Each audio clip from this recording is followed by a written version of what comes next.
you enjoyed that. That was a pre-recorded show with Dr. Tim interviewing Pierre Pradervan in May the 8th. So that was just about 11 days ago. So he's really a sweet soul. And Dr. Tim will be gone, and so I'll be playing pre-recorded shows during his hour through not this coming Monday, but through the next Monday. And so stay tuned and listen to him. He's got a great lineup. He sent me a list of who all to play. So be sure and tune in and listen to his hour. We'll give Michael just a moment to dial in. And if you haven't gone to the website and picked up the pre-recorded shows from the book club, they're starting over with the book and doing it one chapter at a time. So the first 3 chapters are out there on their website if you click on schedule and then go down to Global Book Club. And they'll be doing, it's the 2nd and the 4th Thursday. So it'll be next Thursday they'll be doing chapter 4. And so you can pick up those archives out on their website. And I was looking to see what other new links I had put out there, but I think I've announced all of them. Haven't had any questions from the app, but we hope that you're putting that to use as well. We have Aria today, and she's actually going to spend the night with us tomorrow night, so we're going to be blessed with that. We do have MindShifters and Still Point Breathing. So that's tomorrow at 11 o'clock. We will do the Still Point Breathing, and we'll do some processing. And hopefully you've written on your MindShifters prior to that. And then Sunday, we will meet at 11 o'clock and do some more processing. So if you're not part of that group and you would like to join us, you can drop me a line at Jeanie, Jeanie, @yagain.org, or you can give us a call. And, you can always, if you go to our website, there is I was just trying to find it so I could tell you the exact place. Gosh, my computer's running slow today. Up at just 1 second, sweetheart. So, my apologies. My computer's just really running slow here. Up at the very top, there's about Michael, about Jeanie, and then there's Contact Us. And so if you click on Contact Us, it actually lists our phone numbers, and there's also the webmaster website or the email. And so you can get a hold of us either of those ways. And we hope that you put all the tools to work. And Michael's with us now, so I am going to go over to the reading. We are reading a little bit at a time out of Michael Singer's book, The Untethered Soul. Yesterday we were talking about making the voice in your head, your inner roommate, and taking on the experiment of making them an outside person. And it said, we stopped with the question, will you dare to do this experiment? Don't try to make the person stop talking. Just try to get to know what you live with inside your head by externalizing the voice. Give it a body. Put it out there in the world, just like everybody else. Let it be a person who says on the outside exactly what the voice of your mind says inside. Now make that person your best friend. After all, how many friends do you spend all of your time with and pay absolute attention to every word that they say? How would you feel if someone outside really started talking to you the way your inner voice does? How would you relate to a person who opened their mouth to say everything that your mental voice says? After a very short period of time, you would tell them to leave and never come back. But when your inner friend continuously speaks up, you don't ever tell it to leave. No matter how much trouble it causes, you listen. There's almost nothing that voice can say that you don't pay full attention to. It pulls you right out of whatever you're doing, no matter how enjoyable, and suddenly you're paying attention to whatever it has to say. Imagine that you're in a serious relationship and are about to get married. You're driving to the wedding, and it says, maybe this is not the right person. I'm really getting nervous about this. What should I do? If someone outside of you said that, you'd ignore them. You feel you owe the voice an answer. You have to convince your nervous mind that this is the right person, or it won't let you walk down the aisle. That's how much respect you have for this neurotic thing that's inside of you. You know that if you don't listen to it, it will bother you every day of your life. And Michael, I'm going to turn it over to you for a moment because I hear a little girl yelling. I'm going to go see what's going on. Okay, sweetie, thank you. And welcome, everybody. Delighted that you're here. And wondering, and I'll ask Jeanie when she comes back, if Joe's on the line today. If you're out there, Joe, push 1 and we'll get. I had actually thought about calling you and seeing if you would call in today because I wanted to put a different emphasis on the conversation that we had yesterday and honor the transition that you're making from the external world to the internal world. And there's a point in everyone's life, actually it's interesting, in India there is a principle where a man is called a householder. And he does all the things that it takes to have a home and take care of his family, have children, go to work, do all the things that are there. And then when that family's raised, he leaves. And he goes on a pilgrimage. And the pilgrimage is one of facing the inner demons.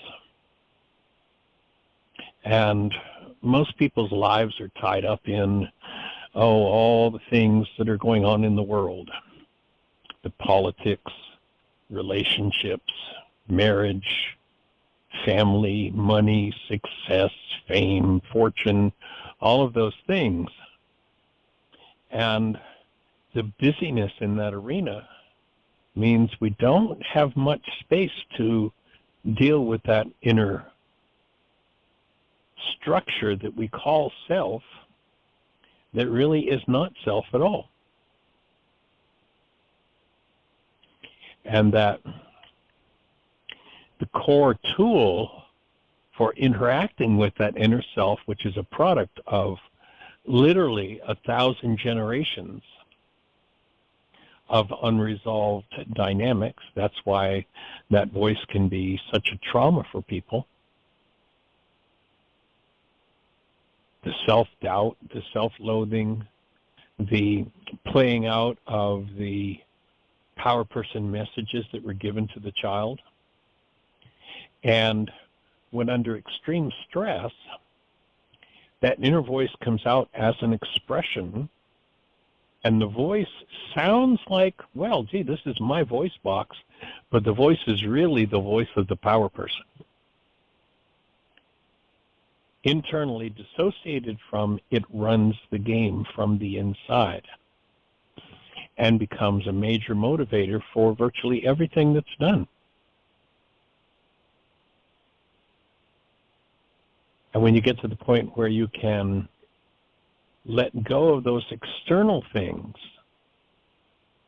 and begin to deal with your internal dynamics, rather than having to gather wealth and money and fame and all of those things, the work becomes the inner journey, dealing with every rage, every fear, every guilt, every pain. I was talking with a gentleman this morning, and he's been around this work for, probably 20 years or so. And he shared with me how, he's got everything. He's got a peaceful life going. He's got everything handled in his life, and, he's been working on being peaceful. I said, well, you were just telling me about some extreme back pain that you had. Well, yeah, but that's just something physical. It's like, well, wait a minute. Let's back up a little bit. A gentleman named Dr. John Sarno, who's a back surgeon. The last years of his practice, he was a researcher at, I believe it was the University of Buffalo. He stopped using the scalpel and began to teach people what it was they really needed to deal with. And he has the best definition of back pain that I've ever heard of, and that is that back pain is unconscious rage. And it was interesting because it's like I'm talking to two people. As I bring forward, well, you're telling me how you're at peace and everything's great, but now you've got all this back pain going on, and you know that your back pain has to do with your rage, but you're telling me you're living in peace. Have you dissociated from a part of your mind that is now controlling a part of your physiology? Because there is no trauma in physiology unless there is trauma in the mind. There is no trauma in the mind unless it reflects as trauma in the physiology. And so I went back 3 or 4 rounds with him. Well, yes, but I'm at peace. Well, yes, that is my trauma. That's what's going on. But I don't need to do any forgiveness because I'm already peaceful. It's like, well, your body's telling you that something different is true. So gave him the link, and if you're dealing with pain of any kind, this doesn't just apply to back pain, but basically, Dr. Sarno created an acronym called TMS,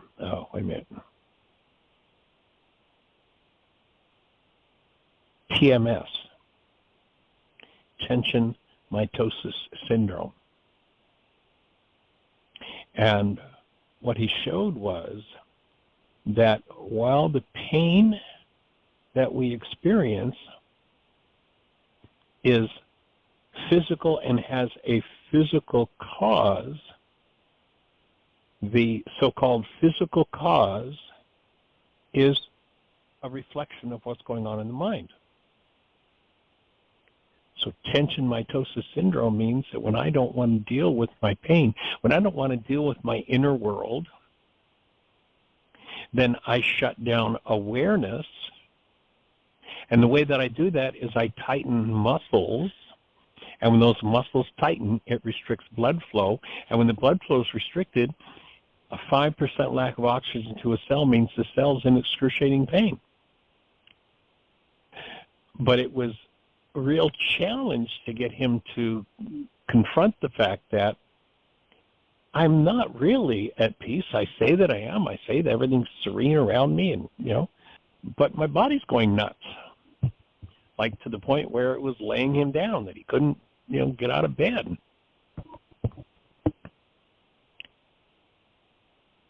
So this journey to the inside becomes a key, and most people, unfortunately, are inspired to do that journey to face their own denial, their own dissociation, their own hostility and fear. And they do that because they're motivated by pain. When you make a choice to do your work, then no longer are you motivated by pain. You're motivated by the presence of love and the willingness to do your work. So that becomes an important part of the process. And Ms. Jeanie, are you back with us? Yes, I am. And Joe is not on there unless there's a couple numbers just popped up. Let me double check. But he wasn't on there just a second ago. Okay. Well, just thought it would be helpful to expand that. You want me to turn on his microphone? Well, maybe Joe will raise his hand if he's willing to talk about it. How that little piece I just did, that fits for you, Joe. Press 1, Joe. He did. Okay, 864, you're on the air. Hey. Joe. Hey there, sir. You hear me? Hey. Is this the Joe you're looking for? I'm not sure. This is Joe Blow, isn't it? Yeah.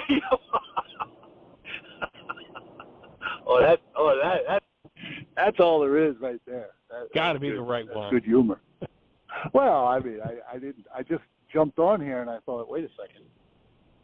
He's asking for Joe. I'm like, I typically want my introduction, to include, all the a little more of accolades the and everything background else. and the history, the awards, the degrees.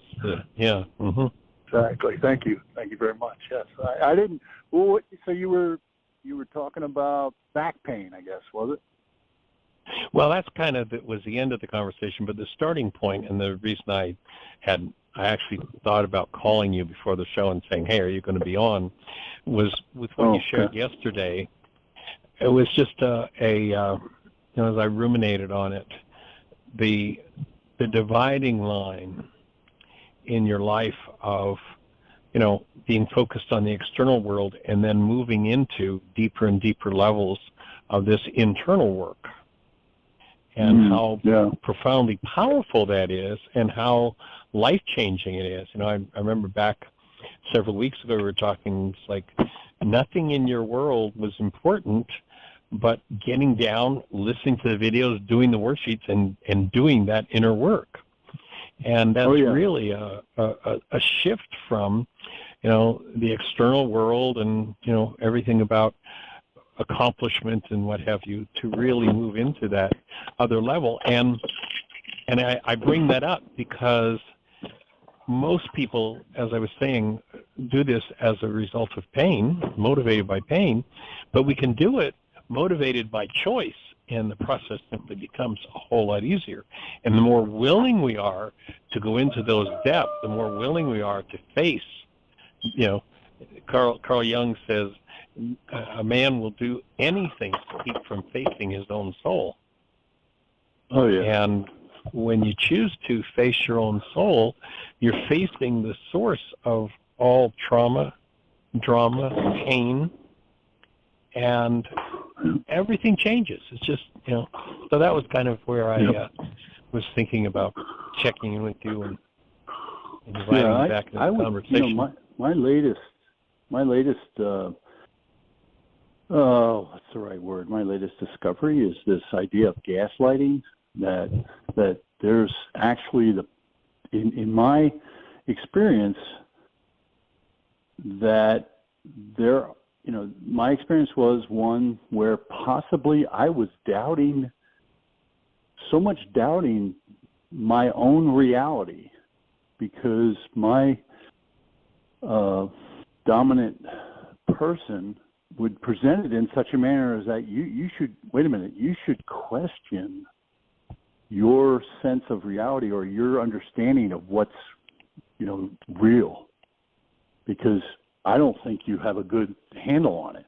And it's like, oh my gosh, I don't have a good handle on my own.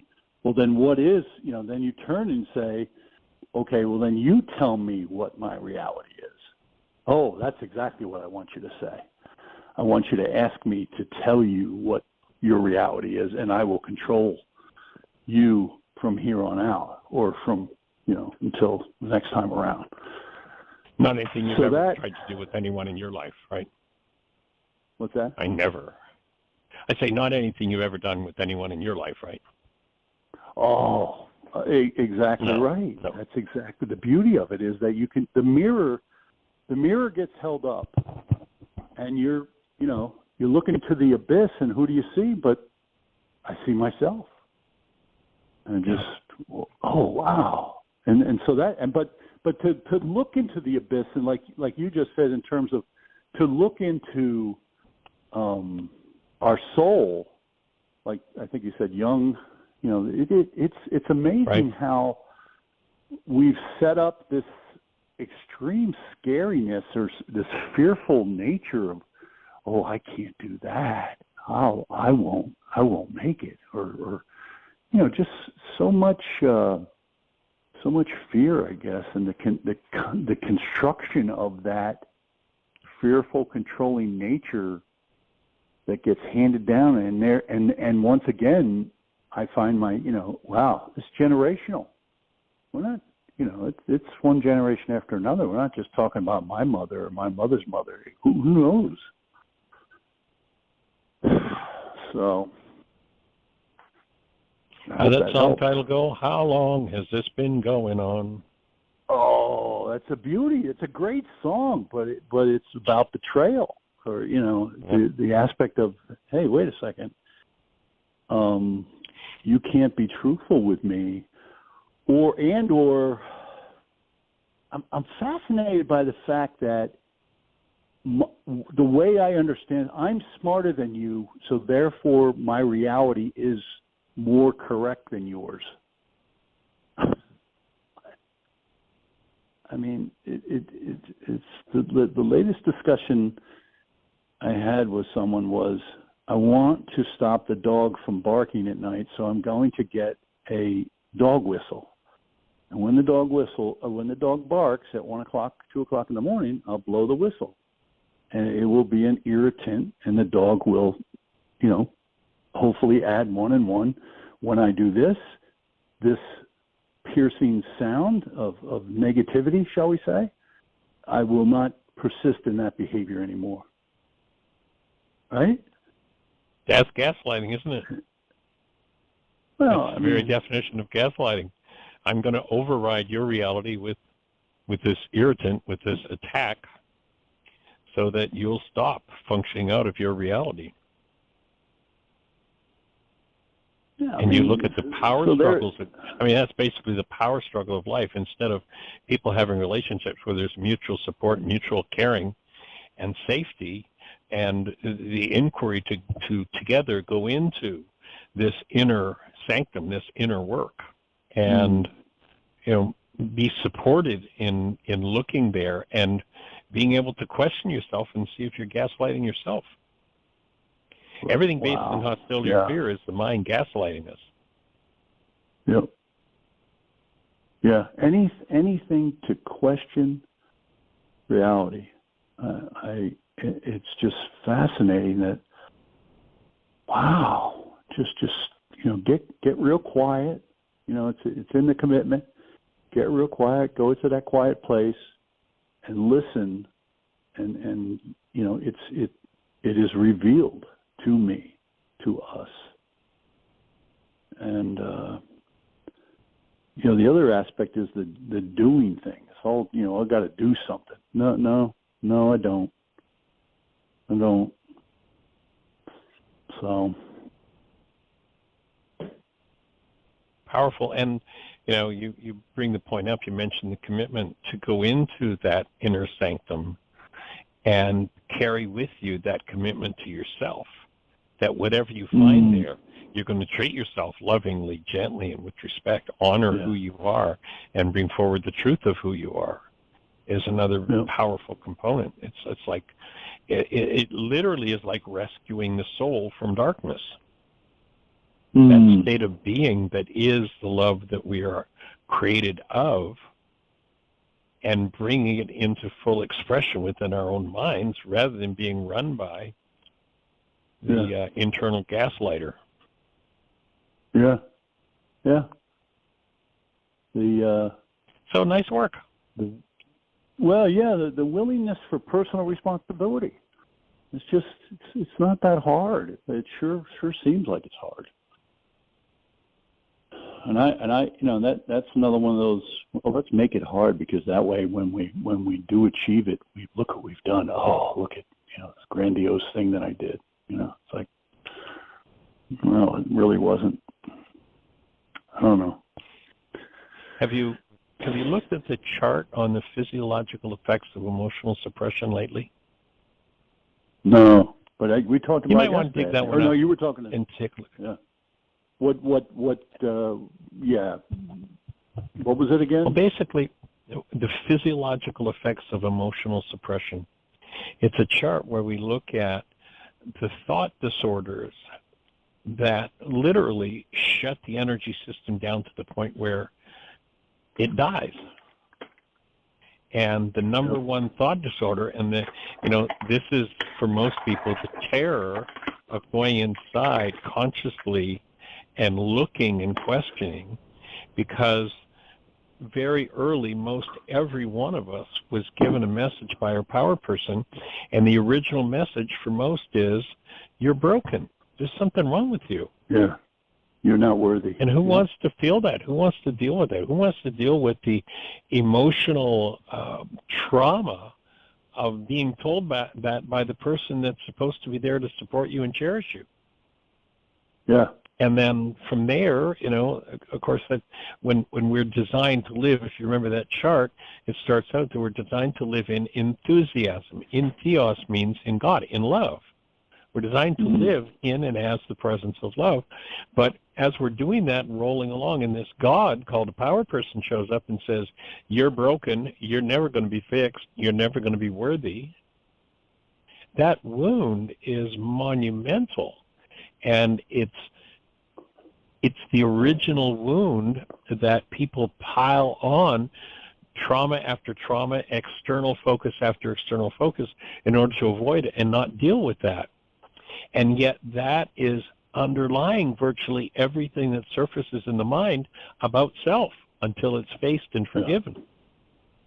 Yeah. And of course, when we start to, when one moves from enthusiasm, where there is literally the physiological presence of joy, as you look at the 2-year-old child, and then the child is told they're broken and they lose connection to that love, and there's a lot of pain in that. And of course, what does the adult do when the child goes into pain? Were you ever fed this line? I can remember it as a kid. You don't stop that crying, I'll give you something to cry for. Yeah. Oh my gosh. Yes. Like, excuse me, I have something to cry for. That's why I am crying. Yeah. So now the child comes to the conclusion that even my pain, it isn't safe even to feel my pain. To be true and honest with myself, I'm hurting. This adult has to stop me and force me not to do this. Yes. You talk about suppression and survival. Now you're sympathetic and parasympathetic autonomic systems kicked in now, and you're just you are in a position of complete crisis, and you're 3, 4, 5, 6 years old, whatever it is, and you're just trying to, you're having trouble breathing. Yeah, exactly. I mean, it's a wondrous thing to have these conversations with you, Michael and Jeanie, because you guys, and the work that's coming around and that we've all done is just, it's a real joyful thing to find myself. And, and that's not to say, too, of course, that the humbleness, the grateful, the grace that's full in the learning experience and the letting go, and then finally in forgiveness and saying, hey, Joe, you are worthy. You can forgive yourself for this.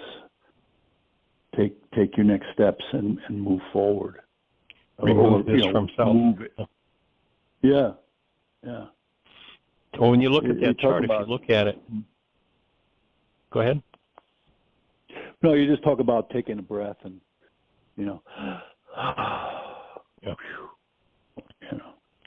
when you look at that chart, you'll see on the right-hand side where it outlines the kinds of thought disorders that literally lock down and shut down the tissue that is the endocrine system that runs the whole energy field.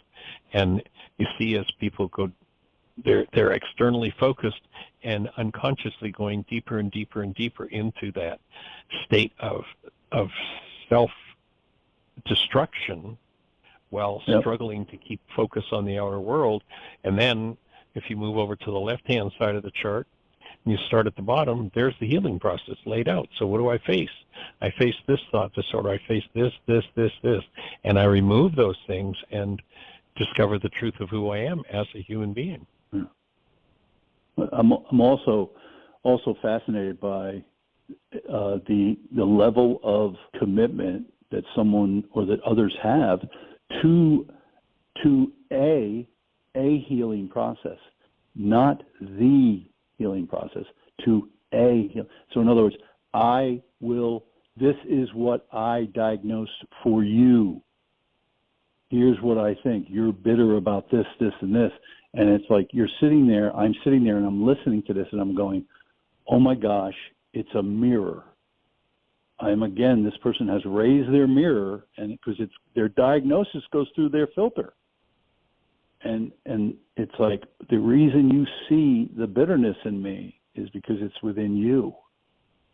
And you experienced it. And yes, yes, I accept and I'm willing to learn from you and your experience with that emotion.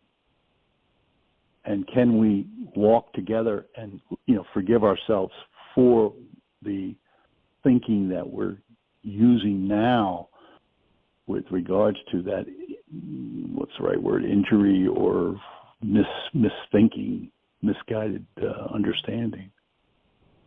Let's add insert when twice you've mentioned this idea of forgive yourself, and I'm going to say let's insert a word in there, forgive from yourself. Because the world's got this mistaken idea that forgiveness is about I need to let myself or you off the hook. But it isn't about forgiving myself. It's recognizing, if I have this thought disorder, I apply forgiveness to remove this thought disorder, this trauma from myself. So when you think of that, forgive self, forgive from self, it's the removal of what never belonged, as opposed to the old Greek idea of, I'll just let myself or them off the hook. It's I think the most far bigger action required. Absolutely. Yeah. Well, you're in construction, so it's the removal. We're going to dispose of this. That's what's most important. Like you're saying, wait a minute. That's forgiveness. We're going to dispose of this, and as many times as we need to dispose of it. That's forgiveness too. As many layers as necessary. Yeah. And the layers are, that's absolutely incredible. Layer after layer. Yay. Well, thanks for being on the path with us. We appreciate you. Well, is that it? Do I get a sticker or something? I'd like some kind of reciprocity. We're putting a heart sticker in the mail as we speak. We just address the envelope, and there it comes. It'll be there. Outstanding. Thank you. Outstanding in your you field. Guys, yeah, there you go. Amen, brother. That's it. Thank you. All right, sir. You have a blessed one. Lots of love. Bye. You too. Bye. All right. Bye-bye. What a sweet journey. And we have another hand I think up. I just heard. Okay, let's say hello. All right. We actually have two hands up. The first one is Magda, 282. You're on the air. We haven't heard this young lady's voice for a while. Welcome. My ear has been here, but not always my voice. Thank you for the welcome. The conversation you're having, and as an extension of yesterday's conversation, stimulated some question in me that I'm going to ask you to explain. And the way we often talk, or word, the idea that we received injuries, emotional injuries from our parents and other people in our lives at an early age. It often sounds as if they were very mean and doing it intentionally.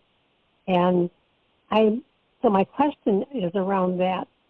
I know for myself, as I've gone back and done my own forgiveness work, I have often found out that the injury I sustained was because I, as a child, had a limited understanding. And so my interpretation of a situation or something that was said is what really caused the trauma within me, I think. And so I'm wondering what your opinion is about that. Yeah, unless an external, so-called external event resonates something untoward in us, it's just going to be a happening. It's not going to be something we're going to be invested in. But if it moves something within us, so I think that there can be, a real or assumed offense. It can happen in both directions. In many cases, the adult was in their own trauma and pain, probably functioning out of a power person dynamic from their unresolved early lives, and it just gets passed from generation to generation, not of any kind of viciousness or volition, just that's what's in the structure. And when stress occurs, remember when one becomes ultra stressed, then what happens, and of course, what is one of the most stressful times in a parent's life, but with that small child with so many demands and therefore so many goals on the part of the person, and that overload, when one hits that ultra stress place, then that's when the power person dynamic kicks in, and the power person's voice speaks through the adult, and the child, of course, hears what's going on inside themselves, and in many cases assumes an offense that wasn't there too. Yes. Mm-hmm. Okay. So it can, of course, I think it can be either or. Mm-hmm. Or maybe both sometimes. And both, yes. Yeah, right. Yep. Okay. Yeah, that's great. That answers my question. Very good. Yeah, I think that's actually what happened with, I've often said, my ultimate power person was Dad, and that what he did was leave, and that's what, I would choose to do when I felt ultra stressed, was to leave. But Dad, I think, was just in his own predicament, own trauma or whatever, and it was his way of, I guess, saving himself from losing Survival. it. I mean, Dad was he was one of the most gentle souls that you would ever meet. And all my life he was that way, but I interpreted him leaving as that he abandoned me. He left me, in a situation instead of taking me with him, and so I interpreted his action of leaving as personal.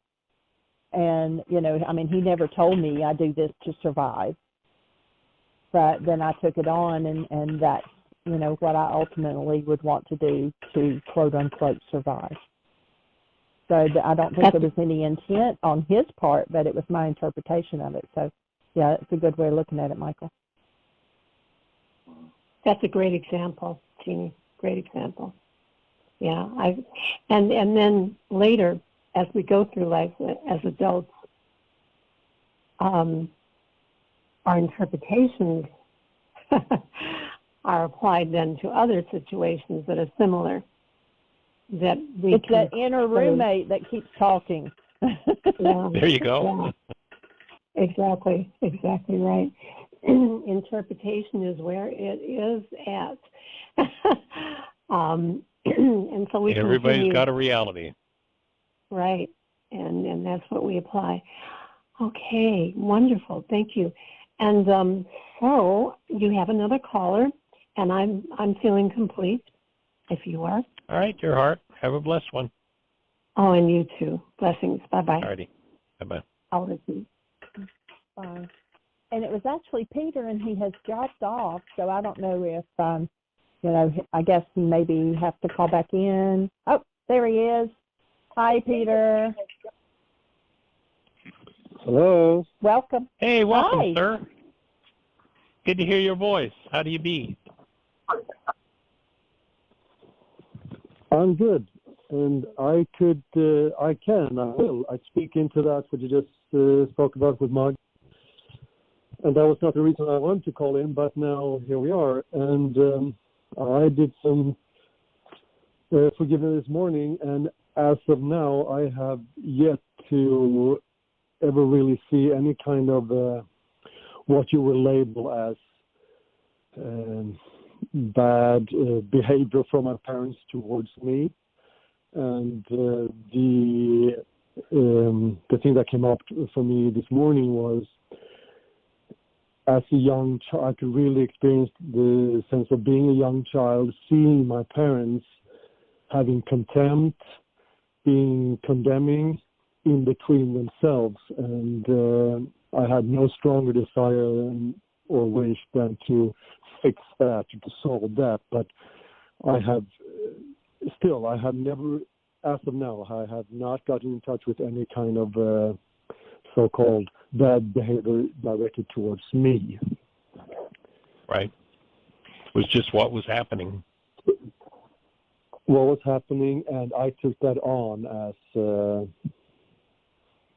I talked about. I actually wanted to call in about the Joe conversation yesterday about the power person dynamic, and I can clearly see that is most definitely the power person dynamic for me. Again, not any kind of ill will directed towards me, but the contempt and the condemning that I was observing, that is the power person dynamic that I experience. So, and you realize that inner, just to throw in the thought, you realize that inner dialogue has been going on. Part of it is the genetic passing on of what the power person or parents haven't resolved is passed genetically to the child, as were the dynamics of the grandparents to the parent and the great-grandparents to the, right on down the line. And the dialogue continues, and we realize that it's all an extension of simply something that needs to be faced and healed and returned to the presence of love. Big time. I've met, my grandparents, and I can see so much both contempt and condemning, and unfortunately, I can also see contempt and condemning from me towards my sons. So, big time, unfortunately. The family tradition. Are you familiar with the Hank Williams song, It's a Family Tradition? I am not. Well, look it up on YouTube. Song. Hank Williams, Family Tradition. And basically, he's Hank Williams. This is Hank Williams Jr. singing, and the question that the song, the lyric asks is, Hank, why do you drink? Why do you blow smoke? Why do you write out every song that you wrote? And he says, my condition, it's just a family tradition. It's what my family system does. And that's really the part of us that we need to interact with consciously. That's the inner journey that we're talking about. That's the inner dialogue that runs the show from the inside. And until it's questioned, yes, and its premises based in hostility or fear are collapsed and removed, for most people, it's a tragedy. I'm so willing to face that, and Lord, give me strength. And that Indian thing you said, if I remember correctly, they even give age parameters to that. So I think actually they say that at the age of 55, that's when you take on your loincloth to go out and go into the inner world. So I'll tell Tanya that I'll start with the loincloth now and go out and to beg. I'm open. And when we get conscious and we can create relationships that's based in doing that inner work, then relationship just moves to a whole different level and a whole different dynamic that just leads to me, it's like appreciation for the fact that another's willing to actually, when you think of how precious human life is, that others are willing to share their lives with us, it's just amazing.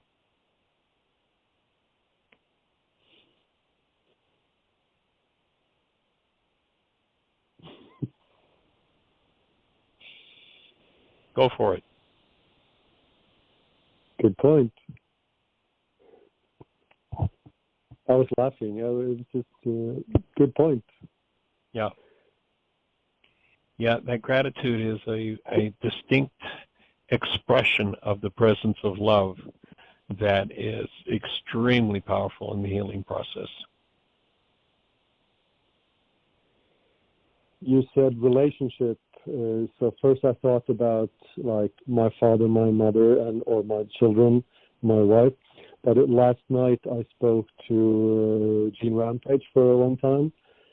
And right. It was a wonderful conversation. We were talking about my dad's passing, about other things as well.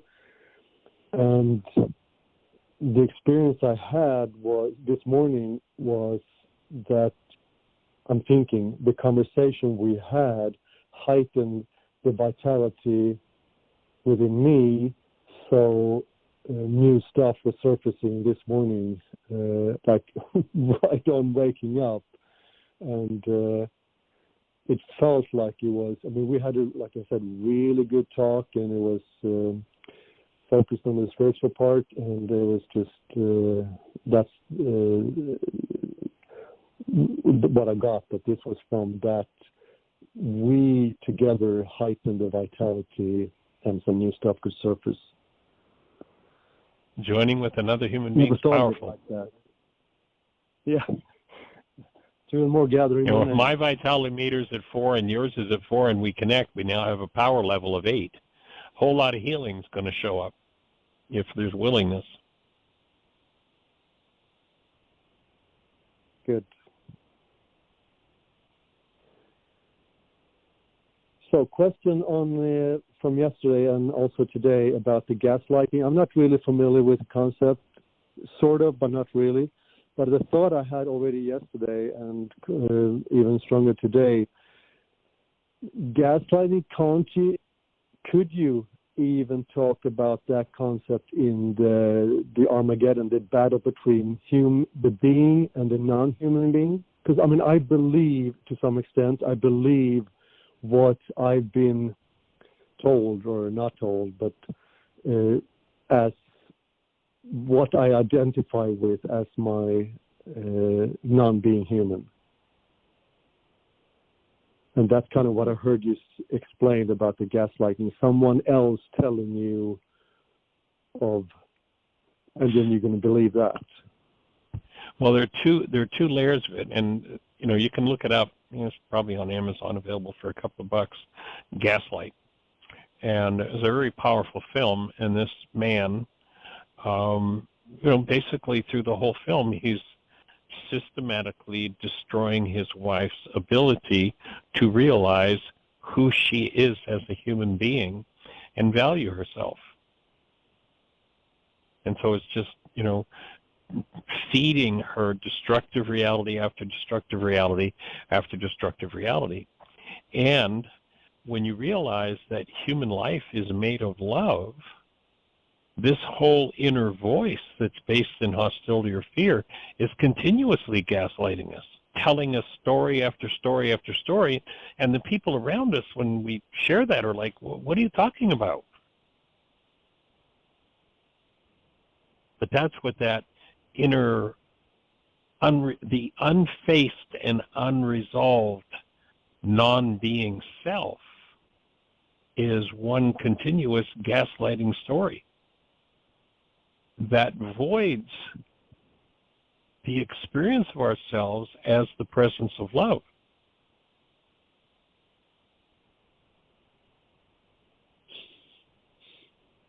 Well, we talked about and forgiveness is about undoing all of that. Say again? Yeah. You know, I was going to say, me and Jean talked about that last night. So why is that? Why do we listen to that? I mean, why am I going to give up love for this or that or that? It is so loud and so strong. Because it is so loud and so strong, and everybody's doing it. The message of the culture is conform. Conform. Do what everybody else is doing. Don't walk your own path. Don't live your own truth. Conform. And you wake up and you realize that conforming to this insanity is insane. You know, in the ancient scriptures, they said it this way: do not be molded by the world, or you will end up moldy. Don't buy into the world's game. Don't conform to what the world's going to tell you. but live from a state of being so that you're always leading with, literally in your physiology, leading with the active presence of love.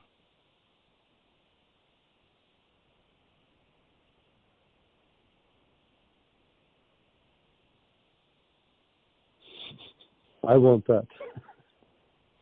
I'm with you, 100%. Facing, I guess most people would say yes to unwinding, that. undoing every message based in hostility or fear.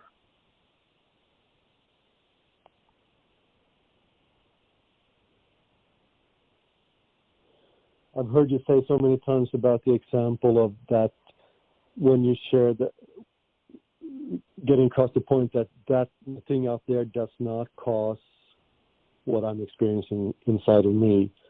And this morning I was doing quite a bit of forgiveness, and it seemed like it was all different.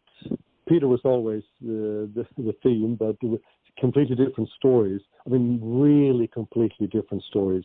But my thoughts were exactly the same. So it's like the opposite of what you're sharing, but it tells exactly the same thing, that it's not the thing out there that stirs whatever stirs in me. So completely different stories, but my story, my thoughts in connection to that was exactly the same.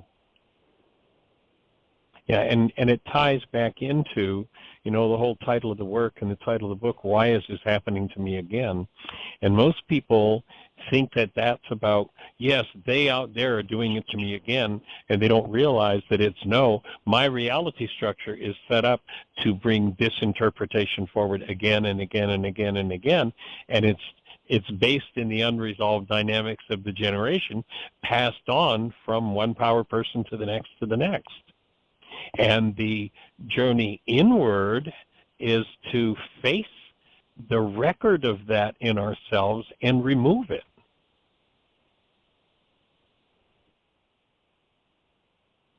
And that's one of the experiences I had this morning, that because the thought that was the same the whole time was, well, you're lousy, towards Peter then, you're lousy, you're no good, you do not make the cut, you're just not enough. And it was exactly the same the whole time. And then canceling, and coming down to, I don't know the number, but I now feel, and I say, and about this, I see that. And recognizing being a small child, like I said before previously, that could really recognize that here I am being, I know that there is something else available, i.e. love, and my parents are not doing that, and wanting with every cell of my being, wanting to fix that. So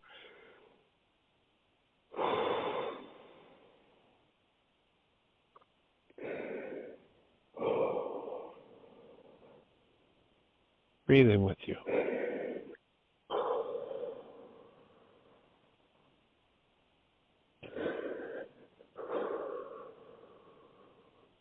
And it's interesting when you confront how it so automatically passed to the next generation, isn't it? To undo that inclination is monumental. So like the strongest the goal that was so clear the whole time, I mean, everything from wanting to be the best or just to be perfect, just perfect, and to do was to fix, to bring, to let love reign, R-E-I-E-G-N, like reign, Got it. like I'm with had you. love been present. And that was like the only. Nothing else has value. Everything that happened in the first half of life was just a waste of time compared to that journey.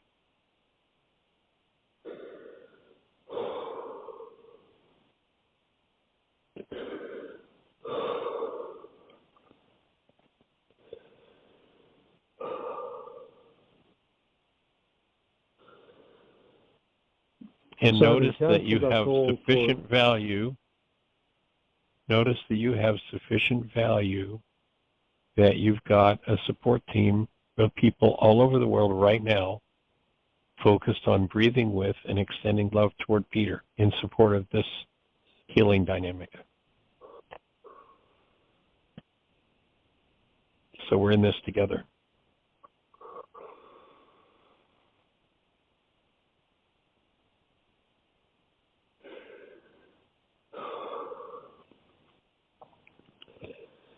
Yeah, I would like to think that that's what we all would like to fix. That is what we all would like to see in the world.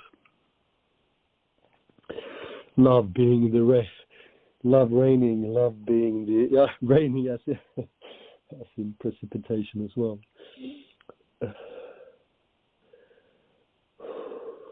And being embraced in it. So exactly. extending that embrace to you right now. Literally, physiologically feeling your structure against mine and just holding you in that space.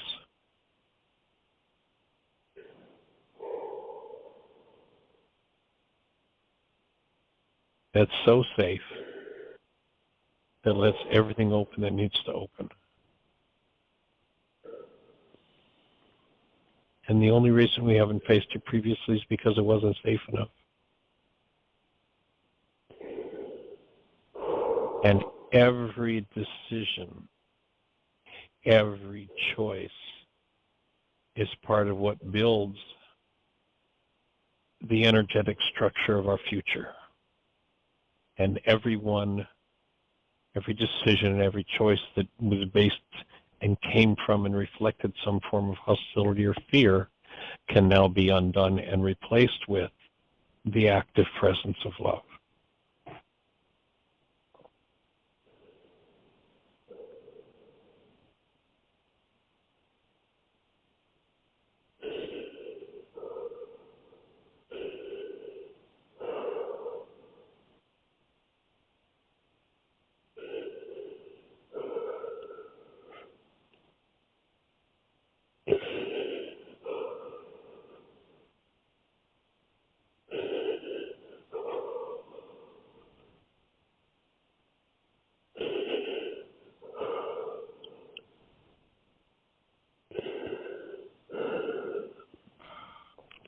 The pain of knowing the answer, not being able to fix it, for lack of a better word. Isn't it wonderful? You don't have to fix it. All you have to do is allow the love to enter. Presence that was always there to enter the space. And that's what will dissolve that inner voice, that inner dialogue.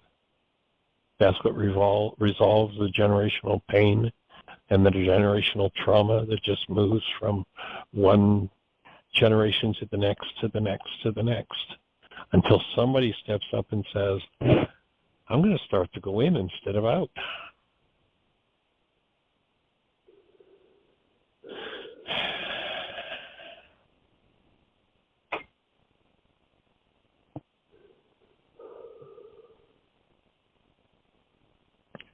Holding the space of safety.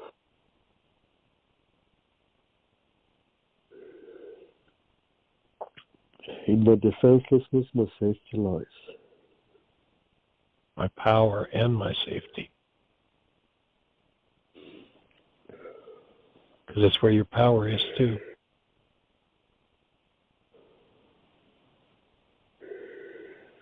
If I need to defend, I'm attacked.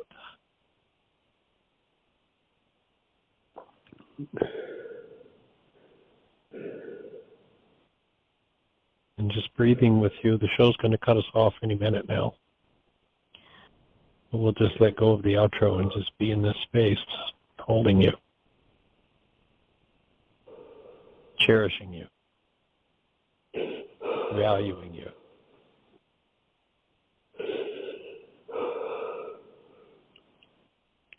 For no other reason than the Creator put the breath of life in you. Don't have to do anything to earn it.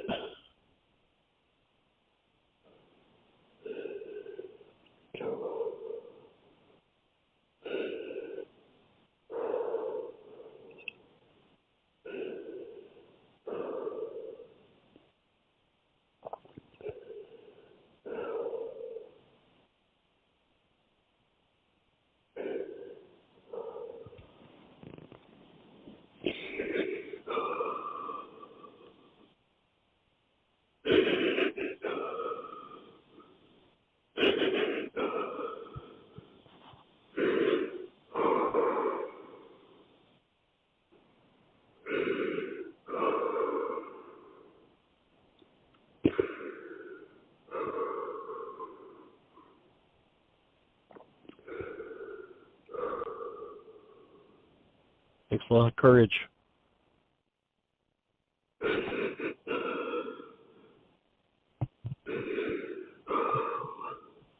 The pain now seems unsurmountable. And I know it's not, but right now it seems like that. And it is unsurmountable.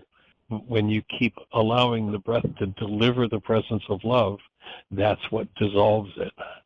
Breath that literally delivers that energy to the cell and flushes it of everything from the past.